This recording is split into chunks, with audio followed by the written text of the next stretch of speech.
آپ صلی اللہ علیہ وسلم کی حدیث ہے کہ زندگی گزارتے ہوئے انسان کے ساتھ جو طریقہ بتایا رسول اللہ نے، کمی پیشی ہو سکتی ہے، گناہ ہو سکتے ہیں، لیکن فوراً توبہ اور استغفار کر لیا جائے۔ آج کی رات خاص طور پر یہ جو ایام ہیں یہ توبہ اور استغفار کے ایام ہیں۔ یہ کس کے ایام ہیں؟ توبہ اور استغفار کے ایام ہیں۔ ان میں بھرپور طریقے سے توبہ اور استغفار کیا جائے، اور توبہ کی جو کیفیت ہے وہ ہمارے پیارے محبوب صلی اللہ علیہ وسلم نے جو کیفیت بتائی ہے، اس کیفیت کے ساتھ اگر اللہ کی حضور توبہ کی جائے وہ اللہ کی بارگاہ میں ضرور قبول ہوتی ہے۔ کہ آپ صلی اللہ علیہ وسلم کا فرمان ہے کہ التائب من الذنب کمن لا ذنب لہ، گناہ کر کے توبہ کرنے والا ایسا ہے جیسے کہ اس نے گناہ کیا ہی نہیں۔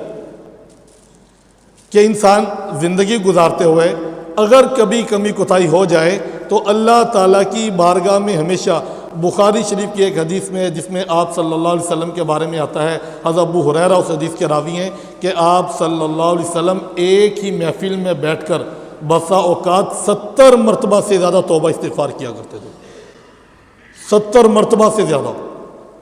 لیکن آپ صلی اللہ علیہ وسلم تو بالکل بخشے بخشائے تھے، کوئی گناہ نہیں تھا۔ نبی جو ہوتے ہیں وہ گناہوں سے پاک ہوتے ہیں۔ یہ صرف امت کو سکھانے کے لیے، یہ صرف امت کو سکھانے کے لیے، جب تک یہ توبہ کا کام چلتا رہے گا اس امت میں اور توبہ استغفار یہ امت کرتی رہے گی۔ قرآن کی آیت ہے کہ اللہ تبارک و تعالیٰ کا ارشاد ہے کہ اے رسول جب تک تم ان میں موجود ہوں گے اللہ کبھی بھی عذاب نہیں دے گا۔ وما کان اللہ معذبہم وانت فیہم، جب تک تم ان میں موجود ہوں گے رسول اللہ تمہارے میں کبھی عذاب نہیں ہوگا۔ اور دوسری بات، جب تک یہ استغفار کرتے رہے گی، اللہ تعالیٰ سے توبہ کرتی رہے گی، اور اس وقت تک بھی کبھی ان کے اوپر عذاب نہیں آئے گا۔ یہ واحد چیز اللہ پاک نے ہمیں عطا کی ہے کہ جب بھی کوئی گناہ ہو جائے، کوئی ایسا کام جو سنت کے خلاف ہو جائے، فوراً اللہ تعالیٰ کی بارگاہ میں توبہ کر لی جائے۔ اور توبہ کا جو مقام ہے، ایک واقعہ یاد آ گیا، علامہ ابن کثیر قرآن پاک کی تفسیر لکھی ہے، بڑی مشہور تفسیر ہے علامہ ابن کثیر، انہوں نے بھی، اور علامہ قرطبی ہیں انہوں نے ایک تفسیر لکھی ہے، انہوں نے بھی یہ واقعہ نقل کیا ہے، اور علامہ جلال الدین سیوطی رحمہ اللہ انہوں نے بھی یہ واقعہ نقل کیا ہے۔ علامہ اتبی ایک بہت بڑے بزرگ گزرے ہیں، وہ ان کے بارے میں لکھا ہے کہ وہ ایک مرتبہ بالکل رسول اکرم صلی اللہ علیہ وسلم کے روضہ مبارک کے سامنے بیٹھے ہوئے تھے۔ ایک بدو آیا اور اس نے آ کے رسول اکرم صلی اللہ علیہ وسلم کے روضہ مبارک کے سامنے قرآن پاک کی ایک آیت پڑھی، وَلَوْ أَنَّهُمْ إِذْ ظَلَمُوا أَنفُسَهُمْ جَاءُوكَ فَاسْتَغْفَرُوا اللَّهَ وَاسْتَغْفَرَ لَهُمُ الرَّسُولُ لَوَجَدُوا اللَّهَ تَوَّابًا رَحِيمًا۔ یہ آیت پڑھی۔ اس آیت کا مطلب یہ ہے کہ اگر ہم اپنی جانوں پر ظلم کر بیٹھیں، جیسا کہ ہم سے ہو گیا، گناہ ہو گئے، نافرمانی ہو گئی، یقیناً ہم اپنی جانوں پر ظلم کر بیٹھے ہیں، تو میں اللہ تعالیٰ سے توبہ کرتا ہوں، استغفار کرتا ہوں۔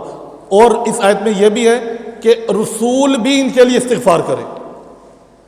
ایک تو ہم نے خود اپنے لیے توبہ کرنی ہے، اور رسول بھی اللہ کی بارگاہ میں لَاسْتَغْفَرَهُمُ الرَّسُولُ، اور رسول بھی اللہ کی بارگاہ میں ہمارے لیے کیا کرے؟ استغفار کرے۔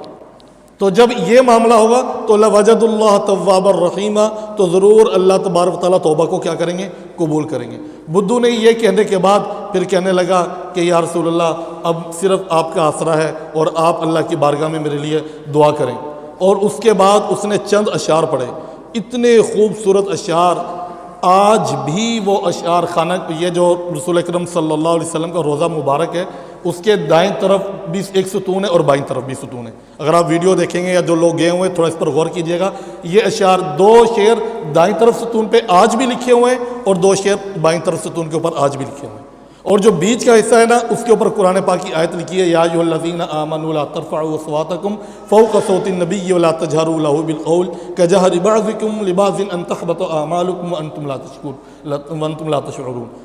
کہ بھی نبی صلی اللہ علیہ وسلم کی جب بارگاہ میں جائیں تو اونچی آواز میں بات مت کریں، اور تمہیں پتہ بھی نہیں ہوگا، اور تمہارے جتنے بھی نیک اعمال ہوں گے وہ سب کے سب کیا ہو جائیں گے؟ برباد ہو جائیں گے، غارت ہو جائیں گے، تمہیں محسوس بھی نہیں ہوگا، پتہ بھی نہیں چلے گا۔ بہرحال بات یہ ہو رہی وہ شعر کیا لکھے اس نے لکھا کہ یا من خیر دفنت بالقاء واعظمہ نفس الفداء فیہ العفاف وفیہ الجود والکرم انت الحبیب الذی ترجا شفاعتہ عند الصراط اذا ما زلت القدم